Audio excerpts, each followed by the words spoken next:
Ley 675 de 2001, Ley de Propiedad Horizontal.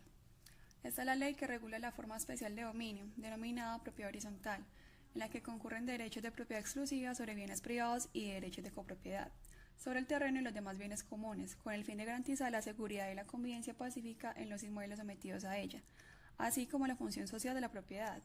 Pero, ¿qué es la propiedad horizontal? En sí, la propiedad horizontal no es un bien inmueble en particular, sino un régimen que reglamenta la forma en que se divide un bien inmueble y la relación entre los propietarios de los bienes privados y los bienes comunes que han sido segregados de un terreno o edificio. Para entender aún mejor a qué se refiere esta ley, debemos entender qué es un bien inmueble. Un bien inmueble es aquel bien que no se puede transportar de un lugar a otro, debido a sus características, de tal forma que su traslado supondría su destrucción o algún deterioro, ya que forman parte del terreno.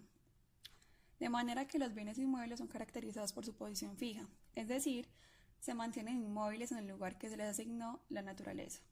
Hay que señalar que estos bienes son también conocidos como bienes raíces. Las tierras, los edificios, las construcciones o las minas son algunos ejemplos considerados como bienes inmuebles. Ahora que tenemos más claro de qué se trata esta ley, podríamos empezar a hablar un poco de qué leyes dieron lugar a la Ley 675/2001 que nos rige hoy en día. Los primeros en el mundo en reglamentar la propiedad fueron los franceses en su Código de Napoleón en 1804. Aterrizando más específicamente en Colombia, podríamos hablar del Decreto 1286 de 1948, que gracias a este decreto meses después se promulgó el régimen de propiedad de pisos y departamentos de un mismo edificio, o Ley 182 de 1948. Entre los aspectos más destacados de esta ley y que aún están vigentes se encuentran aspectos como: cada propietario deberá contribuir a las expensas necesarias a la administración, conservación y reparación de bienes comunes. Esto es lo que en la actualidad llamamos cuota de administración. Otro aspecto es: el propietario del último piso no puede elevar nuevos pisos o realizar construcciones sin el consentimiento de los propietarios de los otros departamentos o pisos.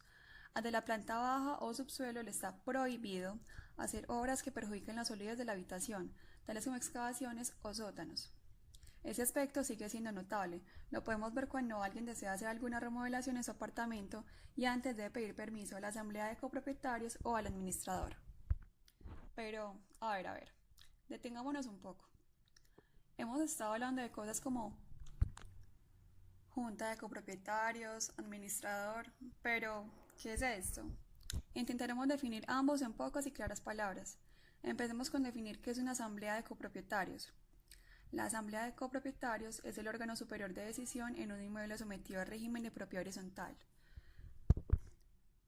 Nos encontramos, por tanto, ante un ente jurídico con personalidad jurídica propia, con las características de ser formado por múltiples partes.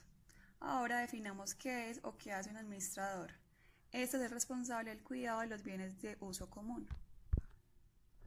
Y ahora, volviendo a los antecedentes, vamos a continuar con la Ley 16 de 1985, en donde ya tomó el nombre de Ley de Propiedad Horizontal. Al igual que con el antecedente anterior, hablaremos de un par de aspectos importantes y que se tomaron en cuenta para formular la actual Ley 675 de Propiedad Horizontal. Tales aspectos son: aparición de la persona jurídica. Pero, ¿qué es la persona jurídica? Este es el conjunto de personas que conforman la Junta de Copropiedad. También está el régimen de bienes de uso o servicio común. Esto quiere decir que los bienes destinados al uso o servicio común, mientras conserven este carácter, son inalienables e indivisibles separadamente de los bienes privados.